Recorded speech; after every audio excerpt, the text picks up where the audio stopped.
Hey, this is Chuck, and you are listening to Fans with Bands, the podcast where we talk to the fans and the bands they dig about life, music, and whatever the hell else we want to talk about.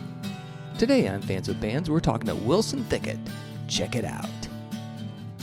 All right. Hey, this is Chuck with Fans with Bands, and I'm talking to Aaron, Jason, and Keith from Wilson Thicket. How you guys doing? Oh, yeah, we're great. Excellent. Appreciate the invitation, man. Yeah, for sure. And we've got Garrett and Paul as a couple of fans. How you guys doing? All right, great. Great, Chuck. Thanks for having us. Yeah, hell yeah. So I know that I've seen Jason, I've seen Keith. I think years ago, my first introduction to you guys musically was Mark Lavagood's Bluegrass Bonanza at the Chelsea Ale House, and you guys were jamming with him. And so I've been kind of following you guys for a little bit, and then Jason, you were in Thunderwood, which I think is still a band going on. And then I saw this thing called Wilson Thicket, and you guys had this song that you recorded in this little tiny room, little video for Three Stones, and I was like, I was blown away. I was like, even just talking about that song, the hairs on my arms go up. Something about that song touches me so deeply. It's sort of like a couple other favorite songs, like Salisbury Hill by Peter Gabriel. And Can't Find My Way Home by Blind Faith. Those tunes, this tune's the same way. It has that same impact. So thank you guys so much for being on here, because I am a huge fan. So thanks. Awesome.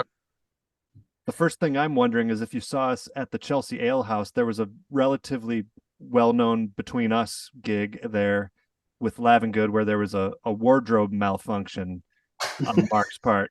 So part of me is curious as to whether you remember anything about that, or maybe it wasn't the same night. I'm trying to remember. So like, I don't remember the wardrobe malfunction, because that was the very first time I met Mark, and I found out why he was Huggy Bear. Because I didn't know the guy. I just came out and said, wow, man, you really, kicked ass and everything. Whoosh, grabs a hold of me, hugs me. It's like, Jesus Christ, who is it? Well, I'm guessing you probably remember wardrobe malfunction if you had seen it. Oh my God. Well, the what impacted that malfunction even more was that there were at least, I believe, 2 or 3 women in their late 60s to mid 70s, perhaps, that happened to be kind of front and center of the stage. They probably didn't hear much, which is why they were so close. I'm sure that they did get an eyeful. Oh man, that's awesome. So no, I did not see that, because I would, yeah, like you said, Aaron, I probably would have remembered something like that. When was that? Like, it would have been summer. I mean, that's hard to.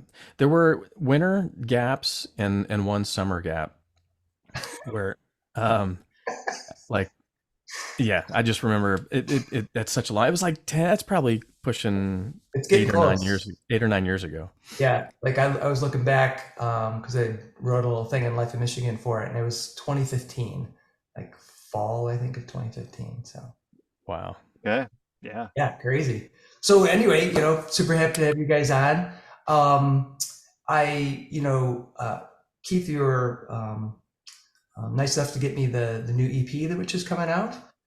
So you've got a 6-song EP that'll be out shortly. Do we have a time frame for when that's supposed to be out? Basically, as soon as we can get it done. We are musicians in every way, including being a little dragging our feet on some of the finer details of putting this last bit together, but we're making progress. We finally got those masters back, so now it's just a matter of ordering it and putting some artwork together, and it's all self-released, so it's kind of just whenever it's done we can put it out there. Nice. So hopefully within like a month, something like that. Awesome. And I think most of the tunes that are on there are ones that you guys have been playing live for a while. That's true, right? Yeah, everything except I think one of Aaron's tunes called Luck Beat the Gambler. I think that was pretty new for when we did the recording, but since then it has become a regular song in our set. So at this point, yeah, they're all in the rotation. Nice. So I was curious, from those 6 songs, which one is for each of you is like the one you have the most fun playing live? Start with maybe Jason. I was gonna say, I mean, for me, ultimately, "Honey Hangover" is it's just a fun song to sing. Full throat, just going for it, and top of the range, kind of, and singing with Aaron, who's um, I mean, I don't know where all that sound comes from in that skinny body. Yeah. But to sing that song full bore, that's always a highlight for me anytime we get to play it. Awesome. That one is certainly, that's certainly my favorite, like one of my favorites of ours, or probably my favorite of ours to sing, because we don't have real, like, it's probably the only duet song we have. Right. Get to cut loose on that. And I absolutely love what, a few of the songs that I wrote that and was able to bring to the band, just absolutely love what these guys have done with a song called "This December." Never would have imagined it becoming the arrangement that it is, before bringing it to Wilson Thicket, and having that, realizing the potential of that tune with this band. And it's really super fun for me. Awesome. Yeah, I think my choice is the same, the December song. And I love playing all of them, but there's just something about the arrangement to that has a little more to it, more changes, more starting and stopping, a little more dramatic arc to it. It's just kind of more of a dramatic sounding song. So I don't know. It's just a little more to chew on, a little more to put some extra feeling into it at times. And it keeps you on your toes too. It's like a challenging piece to play. Nice. So yeah, for all those reasons, but I like them all. So, Aaron, when you were talking about bringing that song to the band, that was a question that I had is, from those 6 songs, they sound like they're a cohesive part of Wilson's Thicket, but I imagine that each of you had like a tune that you were bringing in, or one of you was a major songwriter, and then the rest of the band kind of came in. Is that how that those songs evolved, or were they just like you guys got together, jammed, and said, "Oh, we're doing Three Stones"? So Three Stones in the River, This December, and Luck Beat the Gambler. Those are songs that I had written and brought in, and then Jason. There's three of mine, and then 3 of Jason's tunes on there: Bartimaeus, and Honey Hangover, and In My Arms. In My Arms. That's it. Yeah. And so yeah, Jason and I have written the songs, and then whatever the arrangements became when we brought them to the band, Keith and Scott were big in like arranging parts for these things and stuff. But as far as writers go, Jason and I, these are songs that we'd probably written before this band really started. Maybe This December was kind of written shortly after, but the other 2 were, at least for me, were like older songs that I just played solo for a bit. Yeah. And just was able to, it's cool because starting, as a bluegrass band, or I'll say bluegrass adjacent, because that's really what we are. We're not really a bluegrass band, but we of course kind of compiled a list of some bluegrass standards to start picking on. And but it was nice to be able to bring in like, well, hey, this song's something like Three Stones in the River. It's not really a bluegrass song, but in the context with the instrumentation really seemed to work out nicely. And so it was nice to have some originals existing, and hopefully going forward, we're going to continue to write and maybe write some together. And just haven't really had the opportunity quite yet to do any of that. Cool. Yeah, so that's kind of where I find things interesting in that the three songs that we recorded of mine, there's some co-writes in there with friends of mine, but those songs have been around for, a good 5 to 10 years in some cases, Oh, and written so pointed for this kind of dynamic and this kind of band. But, when you plug in certain players to already written parts, those things have to change a little bit. They evolve, and dynamics between certain players evolve. And it's odd to me that these three songs, while they've been recorded in live situations here and there, this will be the first time of them being released in a more definitive kind of format. And it seems like it had to be that way because the kind of connection in the grouping of the voices that we all have individually, we've managed to find a couple things that make sense to us, and we're coming together, and they're getting more and more defined every time we do it. And then the opposite of that with Aaron's tunes, to be able to have that focus of just getting in and like note for note, almost trying to be sensitive and aware of what's happening, whereas mine are kind of, at least these three are a little more general, what you might consider, bluegrass. But there's a big juxtaposition between those two things. Yeah. And it's exciting to kind of have all those different colors, those different avenues, I think. Yeah, very cool. So that kind of gets to something I was curious about, the origin. So how did you guys get together? How did Wilson Thicket become a band? I guess I will claim most of the credit for making that happen. So Aaron and Jason and I have been friends for years. We used to hang out all the time, have bonfires, play music, just do the stuff you do with your friends. And we had they were definitely involved in other musical groups. I was kind of between musical groups at the time, and then the pandemic hit, and a lot of things sort of like fell by the wayside. And it seemed like we all maybe had an opportunity that if we wanted to, we were already friends. We knew the hang was going to be good. That if we maybe wanted to get us as a group going, that would be the opportunity to do it. So like I said, I was kind of the one without a band, so they already had gigs, so it was really my best interest to like really make something happen for myself, because I knew it would be good. I know these guys. I was fans of theirs, before I was their bandmate. And then Scott was a little bit outside of like that specific friend group, but he had played on a pickup gig with me several years ago. That was kind of just one of these, you show up and nobody knows what you're going to play until you get there, and you kind of wing it.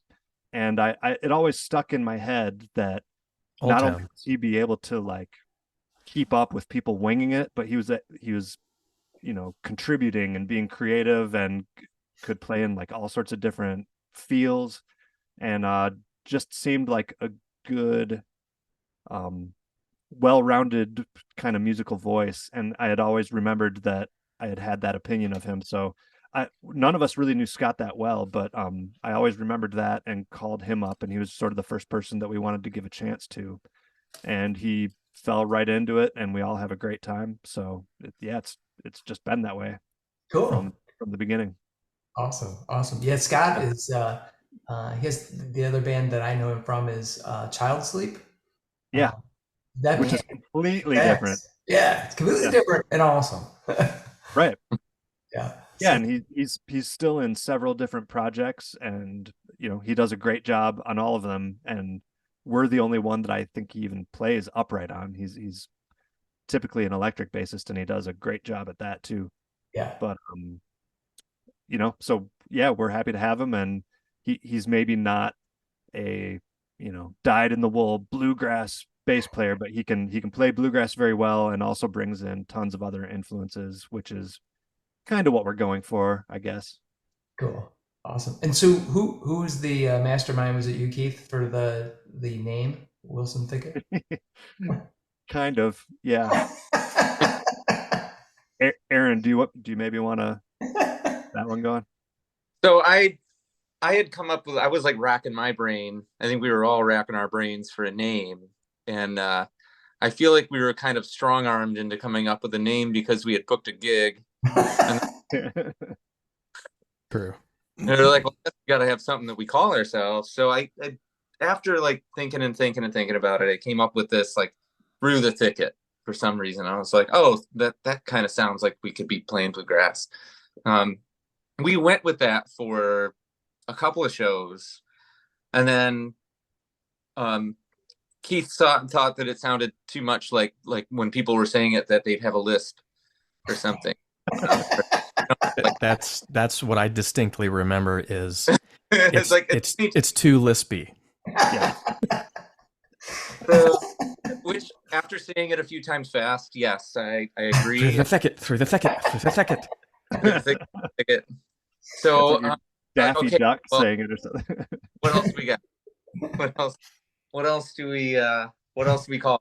So, and I don't remember. I don't know how you came up with that. Like, I think there might have been some other ideas, but I don't remember any of them. I just remember you saying Wilson Thicket, going we liked the concept of a thicket because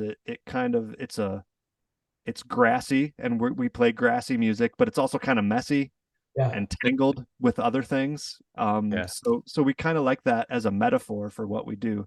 And I don't know, I'm a dad, so I'm prone to dad jokes and wordplay and corny stuff. So somewhere along the line, Wilson Thicket came up, and everyone laughed, and we were doing one of those things like, wait, but do you really like it? Yeah, I mean, I do if you do. Well, I guess you do. But wait, we're really going to? Okay, I guess. And then I think we had a vote. I think we did some other choices, but we had a vote, and Wilson Thicket won. Awesome. Was it unanimous? I think it was unanimous. It probably was, yeah. Yeah. Excellent. Now, have you guys covered Wilson Pickett? Not yet. We're No. trying to figure out what the right song is. Oh man, because that would be awesome. We may have to have a very strong medley, perhaps. Right. There you go. There you go. Well, Fans with Bands isn't just about me asking questions. It's also an opportunity for fans. So, Paul or Garrett, do you guys have any questions for Wilson Thicket? And if you don't, no worries, I can keep running. Go ahead, Garrett. Oh boy. I was gonna ask more kind of theory questions, but I don't know if that's appropriate or not. Just kind of in general, like what's your favorite chord or what's your favorite key or what, that kind of thing. To throw those in or out there. Yeah. I know I have one. Cool. I mean, I have a favorite chord. It's more a voicing, the way to play chord, and I've used it in various ways. I'm giving a lot away here. I've used it in various ways, and probably 3 to 4 of my own tunes. Wow. I hide it well, but it's an E minor 7 add 9. Add 9, okay, yeah. I know it probably doesn't mean anything to anyone, but an E minor 7 add 9 has 5 notes in it, and the way that you play it, it can open up just a bunch of doors immediately. When you hear it, it can just take you away to someplace. Yeah, cool, awesome. That's my favorite chord, anyway. Cool. Love that. I think Ashley has a hand up. I don't know if I have a favorite chord. I'm a big fan of like D major 7. Oh yeah. Especially like on a guitar, getting like the low F sharp and letting the open A and D ring out. It's just really pretty. And there are certain songs that when you hit that, it's just like really satisfying.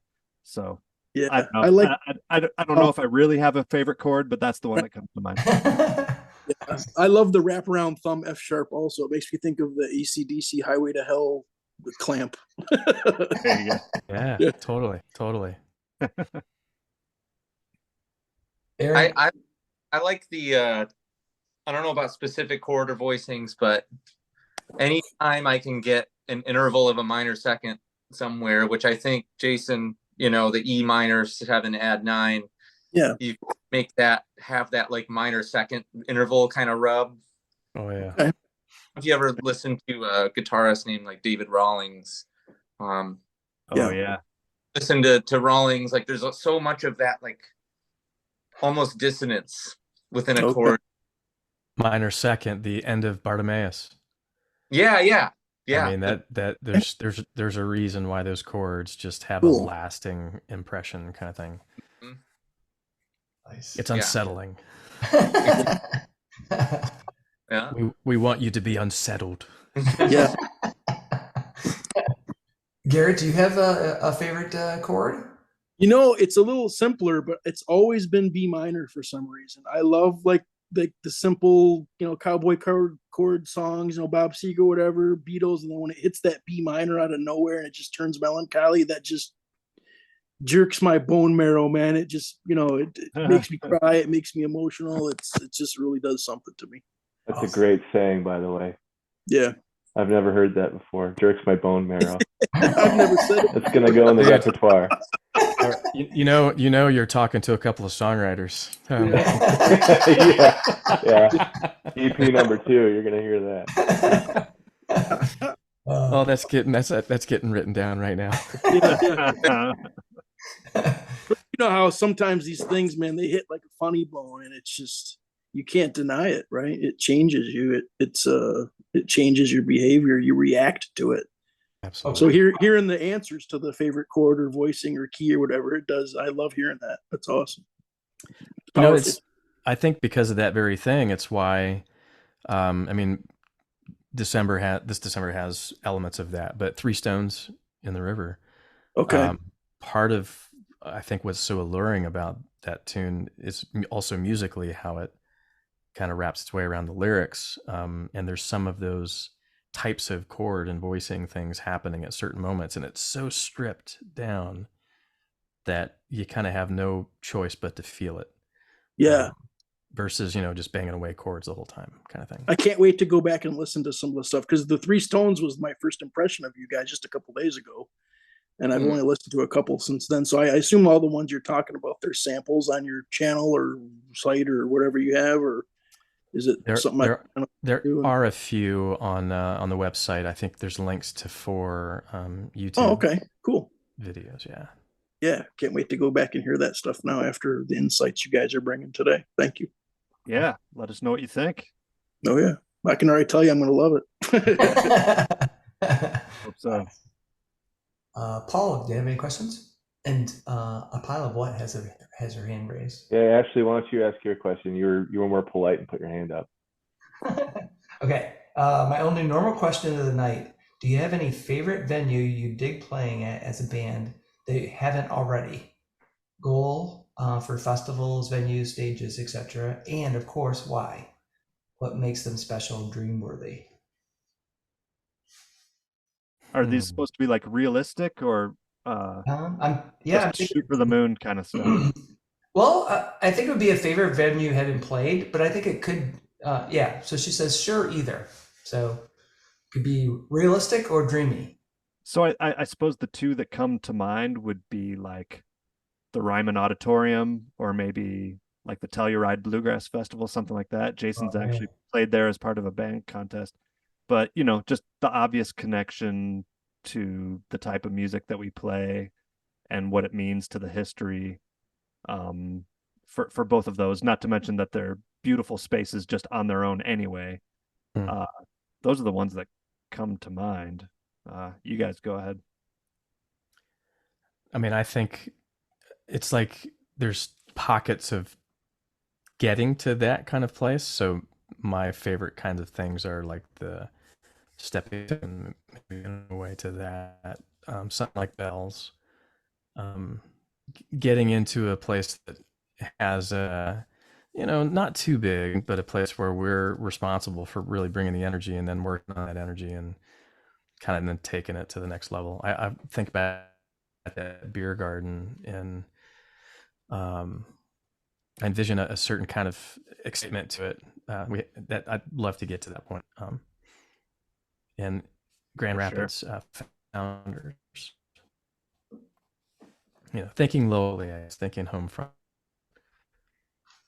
Yeah. A little bit, Jason. Oh, you still there? Am I still there? You're still there. Yeah, we got you. Jason, I'm a bit Jason of a was freezing up, but I think we heard what he said. Yeah, it sounds like the Bell's eccentric. Yeah, my Oh, still clip it out.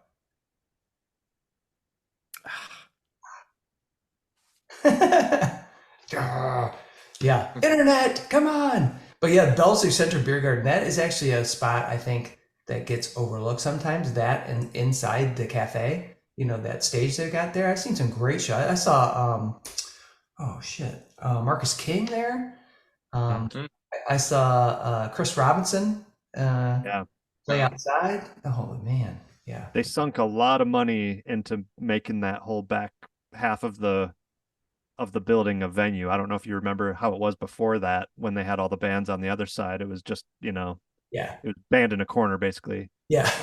Yeah, but now it's a super legit room. Yeah. Yeah. No doubt. It's awesome. Aaron, how about you? What's your dream or practical?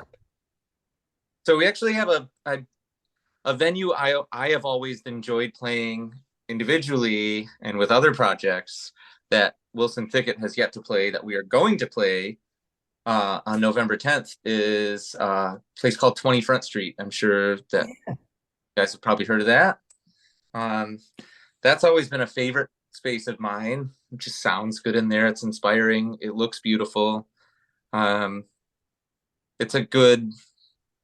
I have a hard time wrapping my head around playing for thousands of people. So if there's 90 attentive people in front of me that are really enjoying it, then I'm happy for the moment.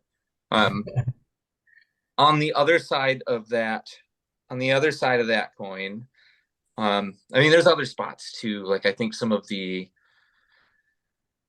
I'd love to get to some of the festivals, even in the state of Michigan, that are great music festivals that we haven't had the chance to get to yet. But on the other side of the pipe dream kind of venue, I just want to get to maybe one day grace the stage of the Ryman Auditorium or something. It would be sweet. Or Red Rocks Amphitheater or something ridiculous. Yeah. Super fun. So we'll just keep stepping toward that goal and baby steps, see where we get to. There you go. Yeah, I would love just to go to a show. I've not seen a show. I did a tour. We went to Nashville, did a tour of the Ryman, which was awesome. Got to get your picture taken on stage, which was fun. Yeah, cool. But I'd love to see a show there, and Red Rocks. Love to go out there and check out a show too. Yeah. Absolutely. Paul, did you have a question? Well, I was hoping it looks like Jason had to jump off, but mine's more technical, of course. I wanted to hear a little bit about when you're writing and you're bringing these things together as a band, because there's a couple different songwriters, and let's try this. Because of the vocal prowess of this group, like how is writing the counterpoint and the harmonization? Like, is it something that comes naturally, or you're writing it down, or what's kind of the pathway to that? Well, I think typically the lead vocal part is there, at least close to what it's going to be. And with in particular these songs, there's really not a whole lot of, like, say, duet parts or anything where we're harmonizing for much of a period of time. It's a lot of background vocals where it's like Keith and Jason on a part, like doing a pad behind. Sometimes I feel, and Keith, you can chime in on this too, because I know you had a quite a bit of a part of coming up with some of these backups on, like, December or on Luck Beat the Gambler. They're almost like these kind of parts that come in that are a counterpoint, and they're not along with the melody. They're not like, say, like, oh, I'm gonna sing a third above what Aaron's doing, or I'm gonna sing a third, below what Jason's doing and just lock into that melody and sing along with it. They've become parts on their own of the arrangement. Almost as like another instrument. Instead of, it's not always even words, it could be ooze. Yeah, Keith, why don't you say something about that? Like, I don't know, like the December bridge, and like you and Jason were working that stuff out. Yeah, I mean, to me, and this actually goes whether you're talking about vocals or instrumental, I kind of look at it backwards. I try to hear the song, I try to hear in my head what like the finished product of it could be, like what's the potential of this in its best form, and then kind of just reverse engineer that. Like what am I hearing in my head as this like highest version of this song, and how do we get there? And so, like, if we're using December as an example, that bridge part is a very, like, I don't know what you'd call it, like a little spookier, more majestic kind of sound. And so rather than having someone doing like bluegrass harmonies along with your singing, it seemed more appropriate to have like some ooze that didn't really change with Aaron's vocals. They were just laid down this heavenly pad, was sort of how I was, almost like my background is what the bridge of December sounds like. Perfect analogy. It's like the auditory version of Aurora Borealis. I think you've done a wonderful job at it. I actually really like that. I think that's almost exactly what I hear, what I see and hear out of that. So for me, it's reverse engineering. Is like, think of if you were hearing the perfect band perform this song, what would they be doing? And can we try to do that? Jason, you missed the question, but he was asking about how we approach taking like a vocal part and how do we approach arranging it to fit the song. And was there more to it than that, Paul? I forget. That's about it, right? Because again, they're tremendously talented. So it's what, like, hearing what you guys do is impressive. I just want to see if there was any method to it. Well, I'm sure that Jason has stuff to add to this vocal business. Being the vocal EB. I was going to say, it's like, well, I mean, if I'm allowed to mention Annie and Rod Capps, actually the singing I've done with Annie over the past 18 years has opened up this thought process of sing everything everywhere just to see what it sounds like. And then there's a call and response thing. You either do it together, all kinds of different notes, or do it opposite one another. And then the dynamics and all of the other stuff tends to follow once some rough parts start coming to mind. But once you've got that, it seems like always looking for spots where there could be more harmony. But it can take a while to, learn how to sing with some people. You kind of have to find where to carve out your places, because just like people talk differently or play differently, the way they emphasize and squeeze words or stretch words out, it can sometimes take a while of doing that and feeling kind of stupid. So, sometimes, you have to really separate, what you're trying to do with just anything that it takes to get there, and listening to it objectively, like constantly. I don't know that because then once you find stuff that works, it's so much more exciting than you could ever imagine. And even if it sounds simple, what no one realizes is how much work went into trying to make that sound simple. That's a tricky thing. How easy or hard was that for you guys as a band to feel comfortable, to be able to feel that you could do that type of exploration, but also making sure that your voices felt comfortable together?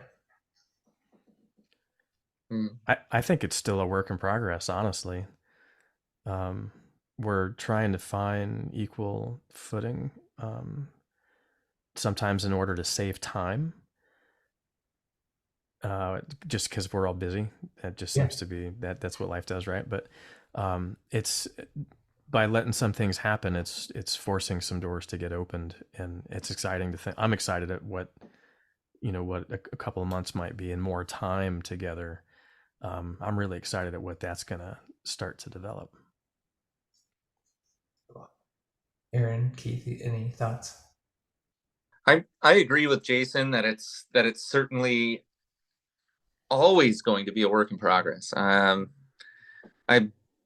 But right now, as opposed to 6 months or a year ago, it's so much more than it was. It's the progression. It's hard to see on a gig to gig basis. Like, oh, I think it's just getting better and better. It's just like, after some time goes by, you realize, yeah, it takes some time to learn how to sing with people. And when you're used to, like Jason mentioned, singing with, Annie and Rod, and like still singing with them, Yeah. and like you sing with somebody so long, and then like, oh, you start singing with somebody else too, and it's completely different. I've been in other projects where I sang a lot of vocal harmonies, and trying to find that sweet spot of what works with the voices that you are working with in the moment it takes a bit of time and effort. It just does. It doesn't matter like what level of singer you are. You just have to learn those nuances. Yeah. And I think we're doing that. And it's become more and more fun to sing together as it begins to mesh better. Awesome. Do you think it's hard? And that makes me think, because it's insightful, because I don't sing really. I never sang in a band. I've played in a band, but never really sang. And so I didn't really have that insight into, those dynamics, especially when you've got harmonies or backing vocals, trading off, lead vocals with others. Is the vocal challenge more or less than the dynamics from a playing standpoint? So you're also interplaying together. Bluegrass has that kind of like improvising and then also playing together and playing off each other. Is that as difficult as the vocal melding, or in par, or easier? I tend to think of it all the same, really. People can get very specific about their ideas of what dynamics are, and we all love certain bands that will stay in the key of B and they just drive for 7 songs. But then there's the Alison Krauses and the Three Stones. There's the real dynamic, whispery kind of moments. I think they're both incredibly equal, because it makes you listen to not listening to yourself first. You have to listen to the person that you're playing with or singing with. You have to clearly hear what they're doing to even be able to do your part. And that's just hard either way, singing or playing. I know some folks probably have more of an advantage at like Keith. There's not much Keith can't play musically. I mean, however he's approached the banjo and all of his other instruments, he's going to figure out 3 different ways to do it, and probably a lot quicker than he might be able to sing it. And again, it's just certain strengths and things that are untapped at this point, but the dynamics are tricky. I mean, you got to really listen to everyone else first. Yeah, I would imagine. Crazy. Let's see. Garrett had a question in chat that says, do you guys consider playing private parties? And he's looking at, well, I don't know if you want to get into pricing, duration, and set list scenarios. So I'm going to guess that the answer is yes, but I don't want to speak for you. Yeah, I mean, I think I can speak for all of us that we consider just about anything, as long as it makes sense from either a financial or some other reason for us to do it. I don't think we have any hard boundaries of types of gigs that we're not going to do. As far as pricing, I mean, yeah, probably not appropriate to discuss here, but we're No, I we're adults. We disagree. consider ourselves professionals, so it'll be priced accordingly. That. But no, beyond that, yeah, it doesn't hurt to hit us up. Cool. Awesome. So no metal gigs. Not gonna jump on a Totally. metal festival or something. Just saying, it's an untapped market. Yeah. Well, If they want to hire us, we might give it a go. There you go. I totally think that kind of interplay, Paul knows that I'm a huge metalhead. I think that interplay would be perfect in some scenarios because it's like you I get, agree. because I actually, bluegrass to me, especially when you guys were ripping, some really like mountain music where it's fast, that's heavy metal. That's country heavy metal to me. It's like fast, tactical. I mean, you could be listening to, I mean, it's not Slayer, it's not thrash, but there's what Native Howl does thrash grass, right? So there you go. So thrash grass. There are moments when I hear banjo and mandolin together, or guitar and mandolin, whatever it is, two instruments together, and I immediately think of Iron Maiden. Yeah. Yeah. I can't help it. Like my first concert was Somewhere in Time tour. Awesome. Maiden in the 80s, right? I will always think of that two guitar thing, and I always have a thing about that with bluegrass. That's kind of where my ear goes. I'm familiar with both very much, but I love the energy of Maiden inserted into the instrumentation of bluegrass. Yeah. What a beautiful sentence. Yes. Run to the hills. Yes. Awesome. So Jason, that's a great question.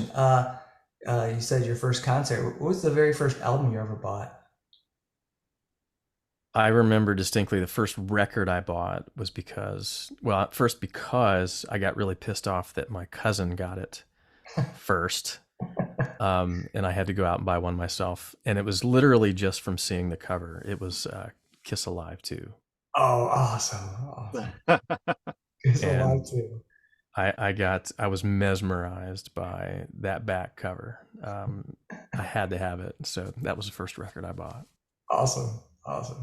Keith, how about you? My first record was the La Bamba soundtrack.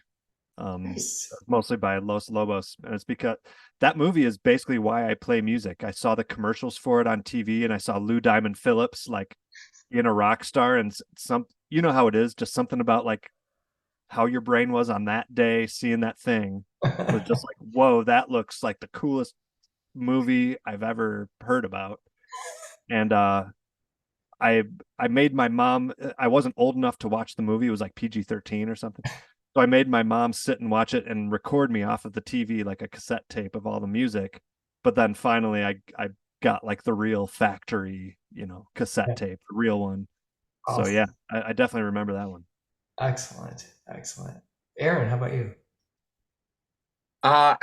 If I'm remembering correctly, like way back in the archives, I was in a grocery line with my grandpa, and they had like cassette tapes and CDs and stuff. It was probably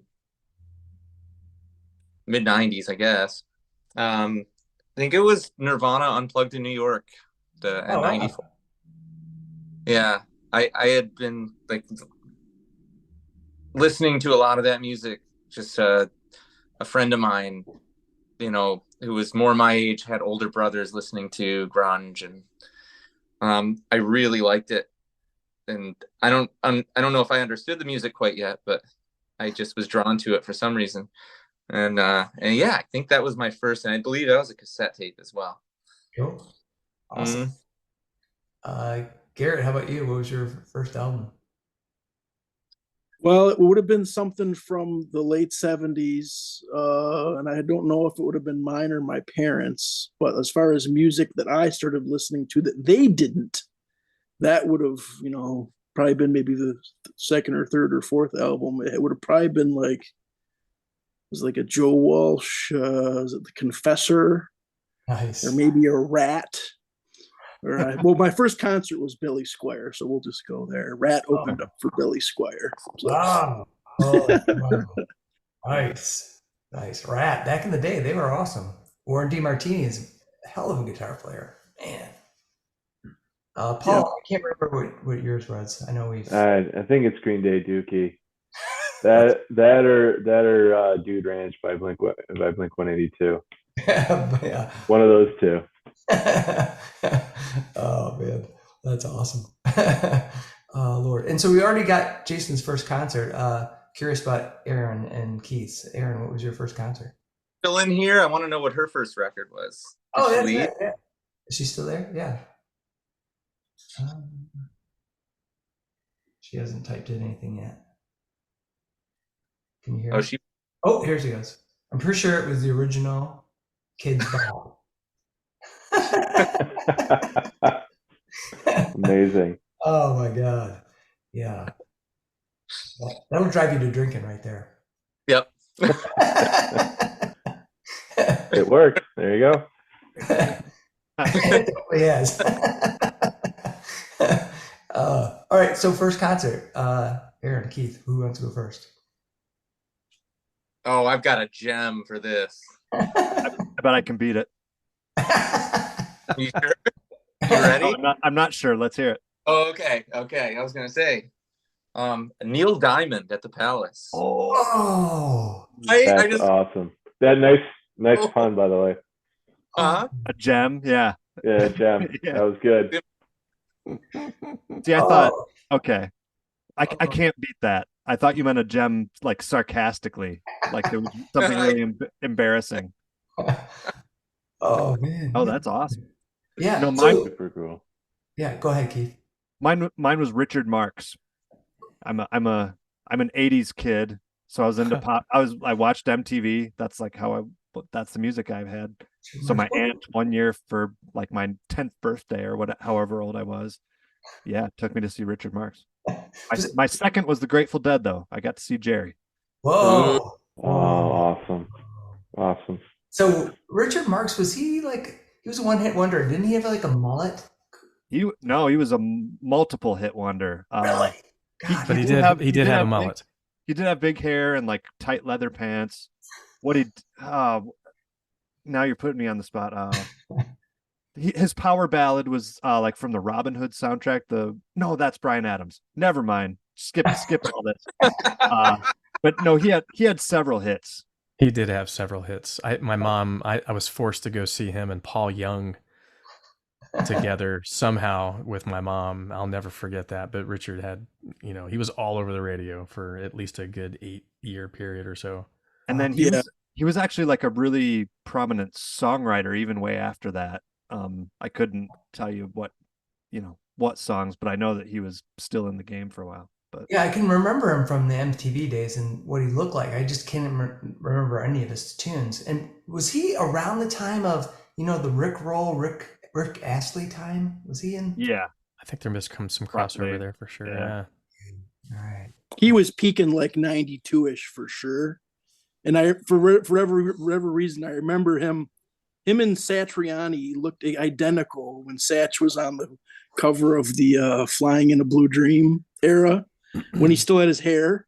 Satriani had a full length. He looked just like Richard Marx. Awesome. Oh, he was challenged follically. He certainly was. Oh, Jesus. That's good. Well, guys, I want to thank you so much for being on Fans with Bands.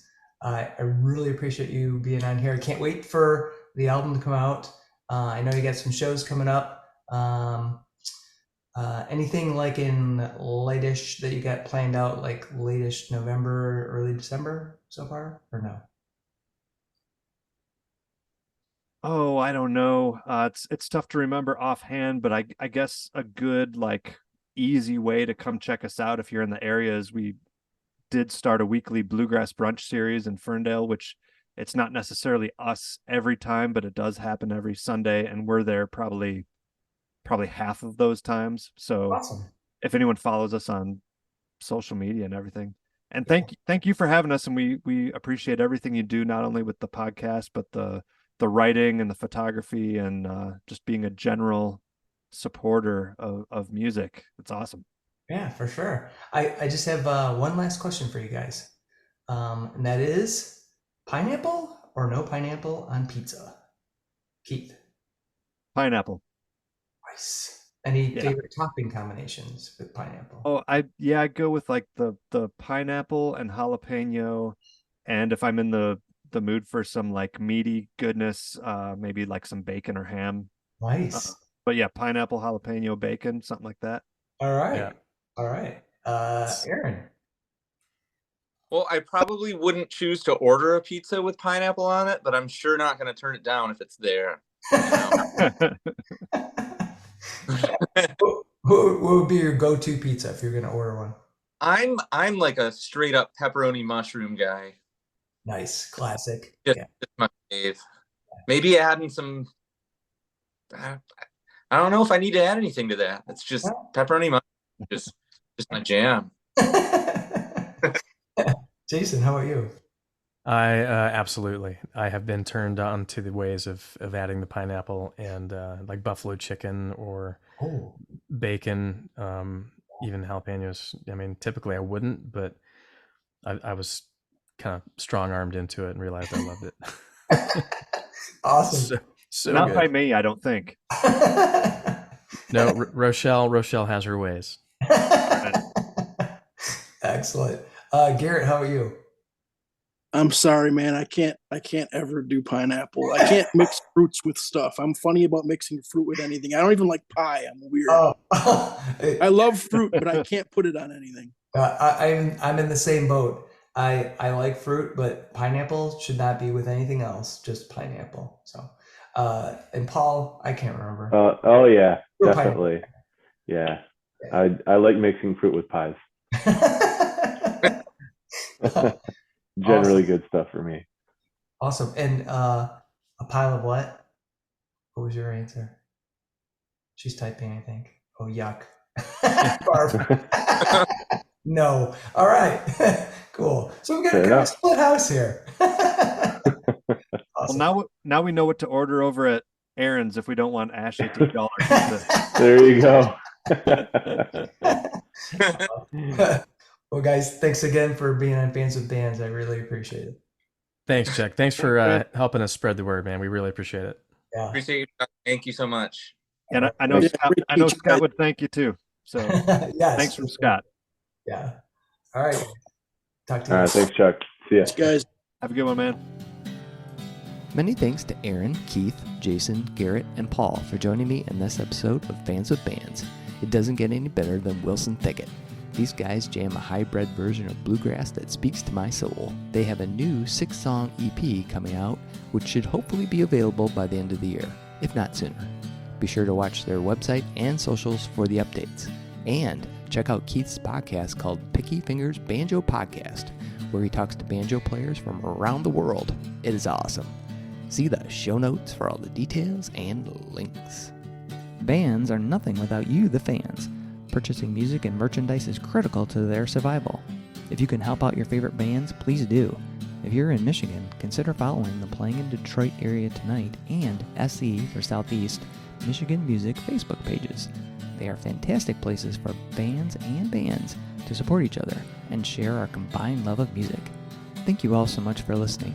Be sure to hit subscribe on your favorite podcast service to get each and every episode of Fans with Bands.